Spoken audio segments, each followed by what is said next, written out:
The Railhead at Kysyl Khoto. By Alan K. Lang.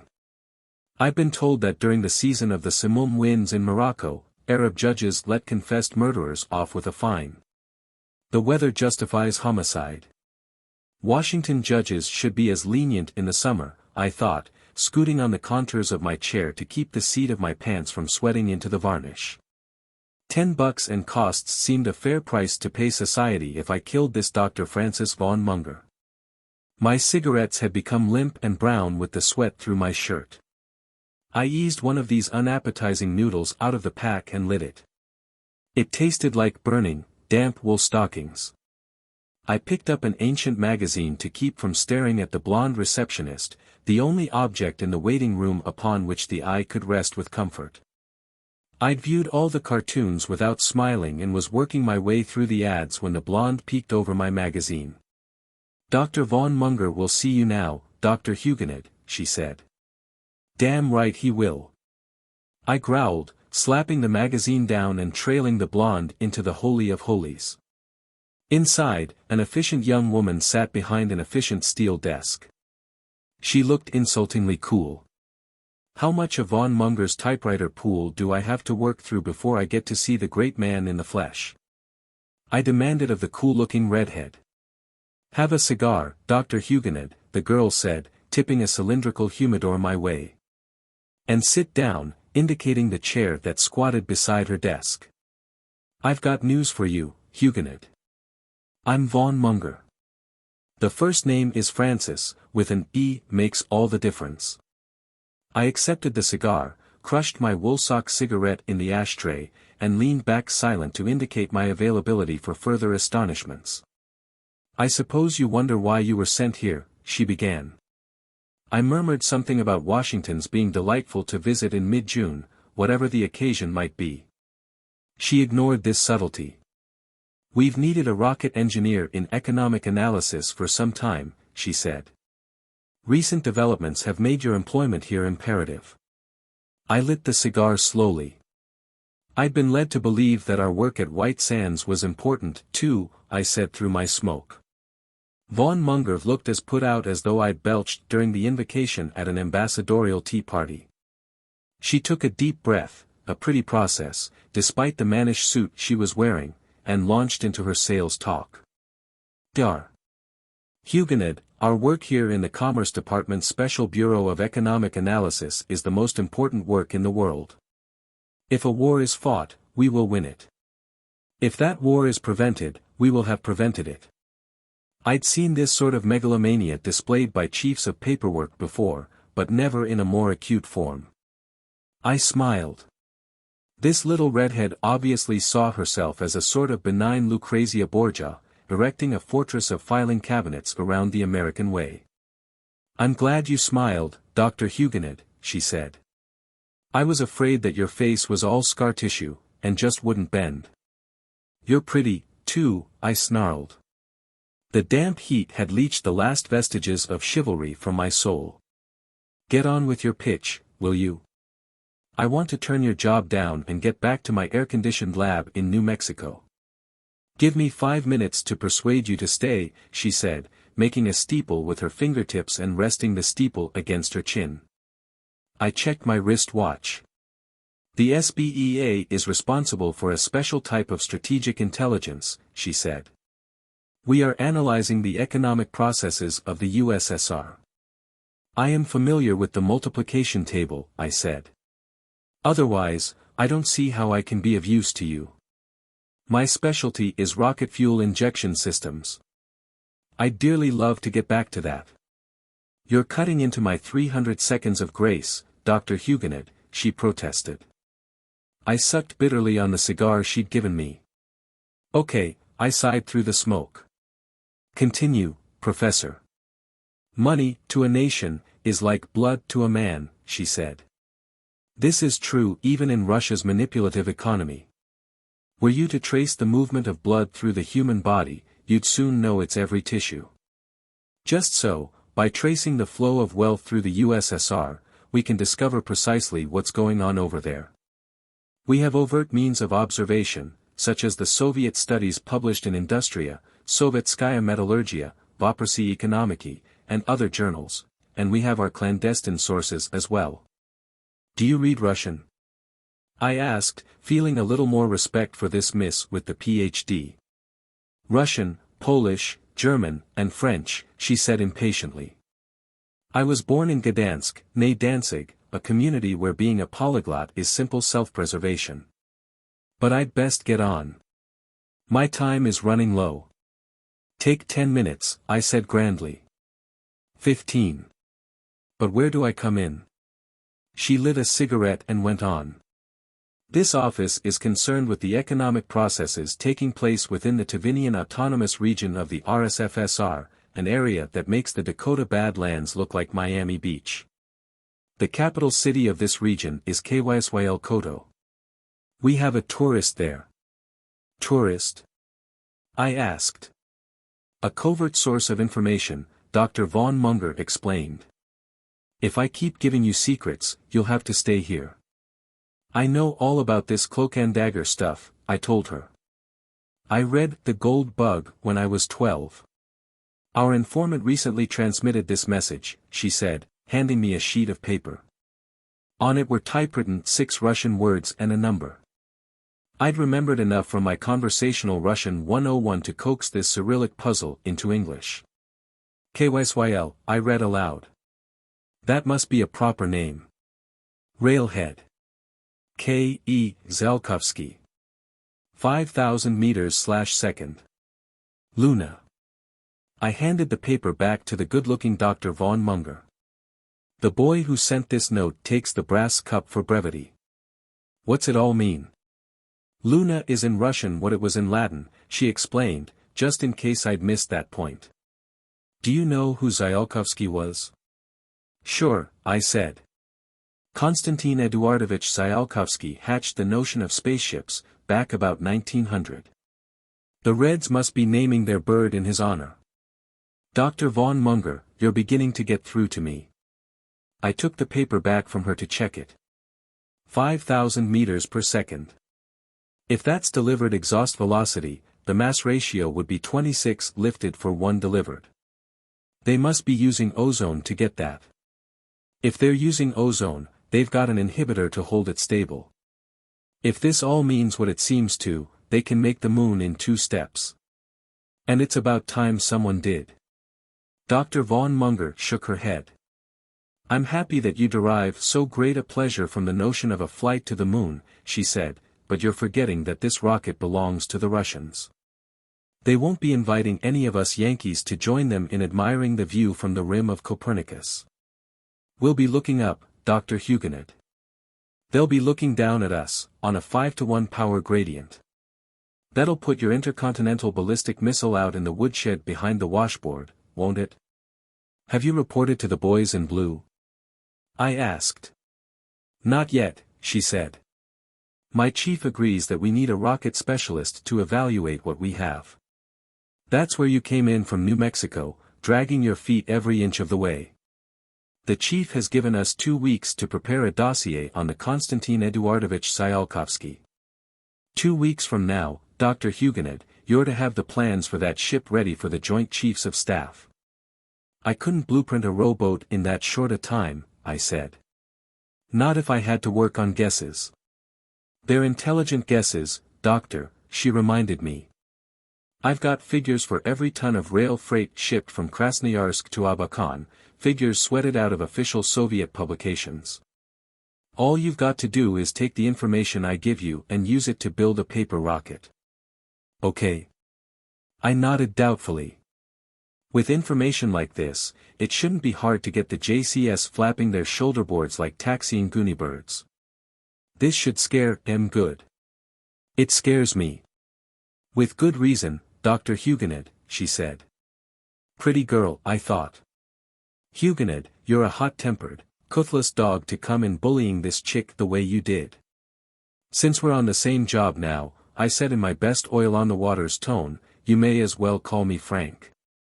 Saved syllables. And while we're chumming it up, Dr. von Munger, how's about having dinner with me this evening? We should be able to find an air-conditioned restaurant in this swamp town. Thank you, Frank, she said. You may call me Francis. And I'll have dinner with you, thank you. In the cafeteria downstairs. We'll be working late every evening for the next 2 weeks. She nodded, pressed the button that popped the blonde in from the reception room, and smiled in a way that suggested that she'd next smile when my complete report lay on her desk. The blonde took me in tow to a desk equipped with a file drawer full of Russian language clippings, folders marked secret, and my own little safe to keep these goodies in. I had a shelf of Russian English dictionaries and an adding machine to help me bring Cosmos out of chaos. The files looked like a well-stirred newspaper morgue. In Russian, yet. After the blonde had left, I noticed that my desk, too, had a button mounted to one side. I pushed it experimentally. The blonde reappeared. I waved my hand at the clippings on my desk. Will I have any help in translating this stuff? I asked her. My Russian is of the hands up. Me American, variety. I'm to help you with that, the blonde told me. Just call for me, Joyce, when you've got something you can't make out.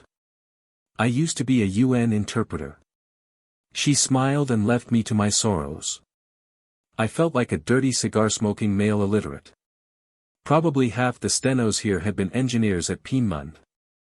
I needed a dumb girlfriend, I decided, just to protect me from the acute inferiority feelings these distaff Einsteins were giving me. I soothed my ego by going to work. I began with the journal clippings. Most of these had little tags attached, giving an English translation abstracts of material dealing with the Tivinian Autonomous Region. There was a detail map of Kysyl Khoto, complete with the names of the bars the engineers drank their vodka in. I had notes on how many pounds of Turkish tobacco, 1,250, had been used there in 1955, and how many bathtubs shipped there that year, 714.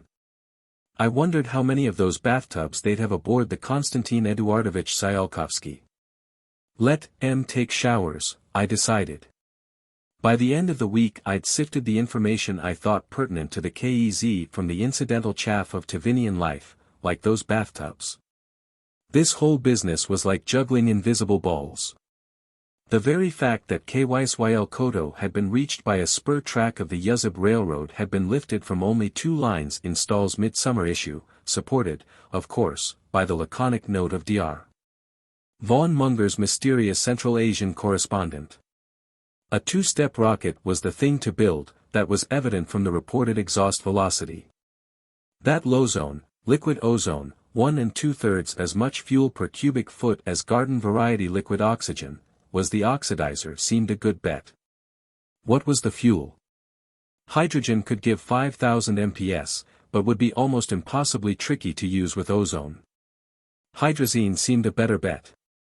There were memos on several tons of nitric acid being shipped from Krasnoyarsk to Abakan to Kysyl Khoto, together with a batch of nitrate fertilizers ostensibly bound for the Golden Fleece kolkhoz at Karabulak.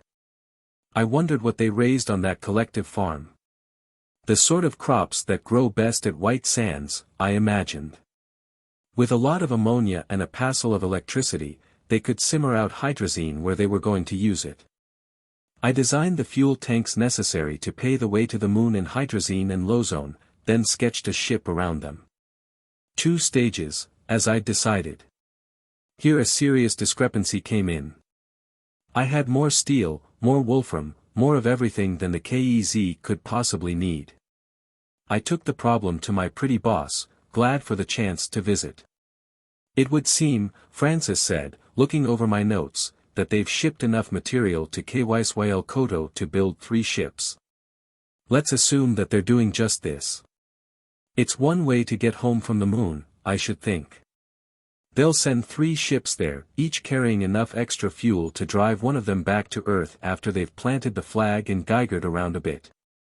Or possibly they intend setting up a permanent station there. It seems to me that we're whistling up a lot of smoke from this little fire, I protested. We don't know the material they're using to keep the rocket throats from melting.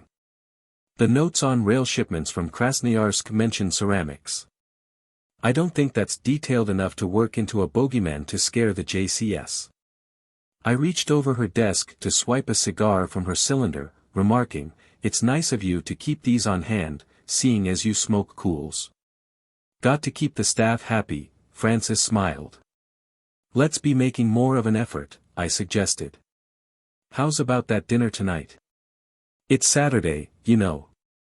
"All right, Frank."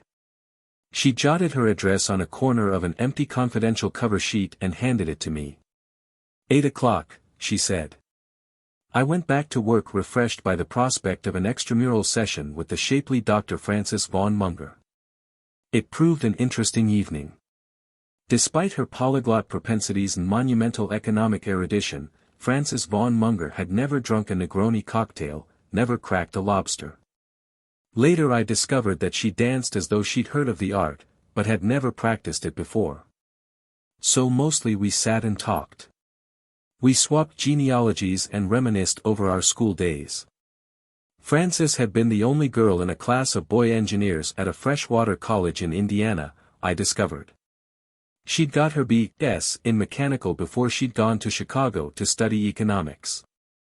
I grinned sheepishly at this, remembering the times I'd explained my simple math procedures to her as though she'd been a dewy-eyed home economics girl. "But why did you drop engineering?" I wanted to know. "It wasn't going anywhere," she said. A cryptic statement, but I left it alone. Well, I took the boss home and kissed her goodnight, and hummed Verdi overtures in the taxi all the way home.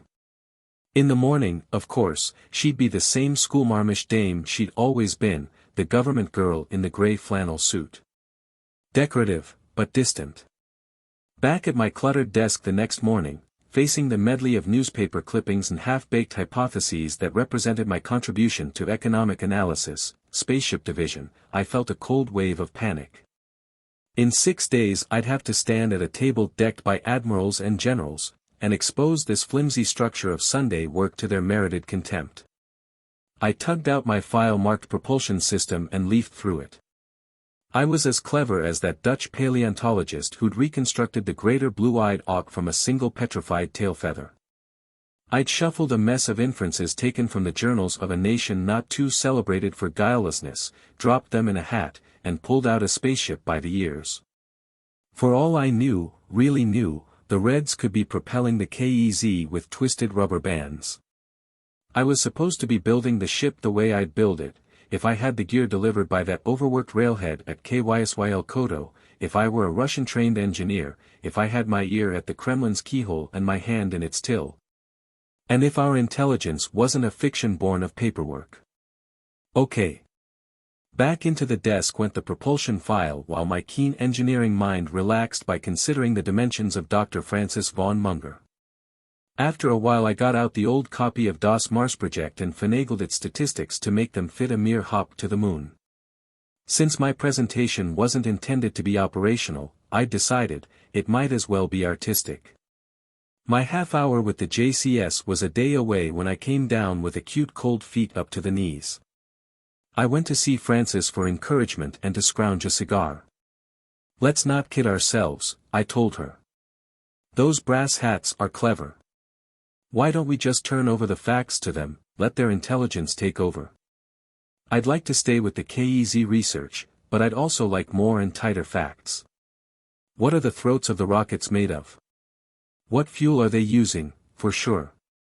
If they've decided on ozone, how do they keep it from exploding every time a commissar sneezes? Francis, let's just hand my scrapbooks to the Air Force and let it fill in the blank pages. I hate to present this comic book continuity I've got as a serious extrapolation from known facts." "Sit down, Franklin," she said, handing me the cigar I'd come for. "You're a babe in the woods so far as intelligence is concerned, that's with a capital, Frank. Thank you, teacher. I want the military to take this Tsiolkovsky thing and shake it till it falls into shape. But they won't, Frank. Not unless we persuade them that it's important.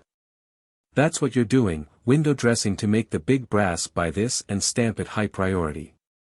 If they had what we've worked from, it would get a D rating. They'd set to work on it once the definitive study of Kyrgyz folk dancing was done. They'd give it to a second lieutenant to play with Wednesday afternoons and forget it. But you think your opinion that the Russians have a spaceship squatting somewhere in the Altais is justification for your twisting a haggle of admirals around your pretty finger? I have a feeling for intelligence work, she said. This is hot, Frank. Get back to your desk and plan a drawing of the KEZ. Better yet, sketch a model of the beast. We'll have one built for you to stand on the table as you talk tomorrow. It will give you confidence. Now I'm a confidence man. In good cause, Frank. Tomorrow, after you've made your presentation to the JCS, we'll have dinner together to celebrate. At my place. At this last prospect, I went back to work with spirits refreshed as no 5-cent drink can refresh them. I was a minor event on the schedule of JCS interviews. Half an hour, from 12 till 12:30, they'd given me. I hoped I'd spoil their appetites for lunch. My model of the Konstantin Eduardovich Tsiolkovsky, its lacquer still a little tacky, bulged my briefcase.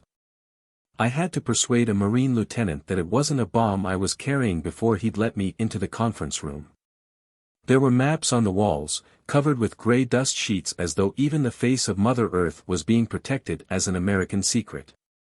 The High Air Force were smoking cigars, the High Navy ran more to pipes. While the Army's big wheels burned nervous yards of cigarettes.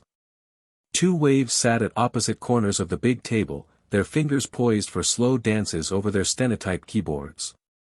The brass regarded me, as craggy-faced as though I were suspected of giving Uncle Nikita the keys to Fort Knox. I opened my briefcase, set the model on the floor, and launched into my story. You've doubtless heard echoes through channels of recent activity in the Tavinian Division of the Commerce Department's Special Bureau of Economic Analysis, I began. Until 3 weeks ago I was employed at White Sands as an engineer on Project Gargantua. I was transferred to TD/SBEA/DC to make evaluation of information which may make Project Gargantua obsolete. I knew I had my audience when an Air Force general dropped his cigar. As you know, the highest peak of the Altai Mountains is 15,000 feet tall, high enough to be of help in rocket research. The capital city of the Tavinian Autonomous Region is Kysyl Khoto. This city has only recently become involved in industrial activity. Analysis of the materials being shipped to Kysyl Khoto, together with specific information furnished from covert sources, leads us to believe that this activity is concerned with rocket research. Our tentative conclusion is that the Soviets have several large rocket ships in construction there. One of these, named the Konstantin Eduardovich Tsiolkovsky, is intended to reach the moon. The reported exhaust velocity makes it very likely that they will succeed within the next 3 years. I lifted the model of the KEZ and set it on the table so that the big red star on its middle was conspicuous. Our time has been too short and our information too slight to allow me to give you details. Nevertheless, the Russians undoubtedly are building a spaceship. General Turner, USAF, who'd been a time cover boy several times, tamped a cigarette on the table. Exactly how much of this model is guesswork, Dr. Huguenot, he demanded. 95%, I said. There's a lot of room for worry in that 5% that's left, though. I hardly think the Russians can have been so devious as to have planted false leads in several hundred of their own journals. The chairman nodded. That will be all, Dr. Huguenot, he said. I expect we'll be calling upon you later. That parting note had an ominous ring, I thought, carrying my toy spaceship past the Marine Guard. Would they bring handcuffs along next time? My desk at the office had been emptied. I leaned on the button to buzz Joyce, my blonde interpreter. We were given an order by the Secretary of Commerce, she reported. He told us to turn over everything on the KEZ to Air Force Intelligence. A squadron of air police packed all your papers and took off with them half an hour ago. I went in to see Frances. She stood at the window, looking at the cars passing on the avenue. Her hands were together, the knuckles white with strain. You did it, Frances, I said. All the big guns of USAF intelligence are being zeroed on a little town in Central Asia. If they find our guesses were true, we'll start building a moonship, too. That's what you really want, isn't it? Yes, Frank, she said, turning to me. I want our people to get to the moon. This seems a shoddy way to start, though. You're right, I admitted. An armament race isn't an edifying spectacle. But the discovery of America was inspired more by money grubbers than by idealists, Francis. I pried her hands apart and took them in mine. Let's go, Francis. There's no work here today. Do you have the drinks at your place to celebrate our victory? She burst into tears. I held her close till she'd sobbed herself calm, ignoring the telephone buzzing on her desk. No one could have business with Francis von Munger more important than mine. By some quiddity of feminine logic, Francis stored her scotch in the refrigerator. I broke it out and poured 2 stiff shots into water glasses. I carried them into the living room, where she was sitting stiff and straight on the sofa, like a frightened little girl. Have some anodyne, Francis. Forget the Department of Commerce and the Altai Mountains. We've done all we can. We've tossed the ball. She took the drink and set it untasted on the arm of the sofa. That's not it, Frank. You know the message from our tourist in Tuva?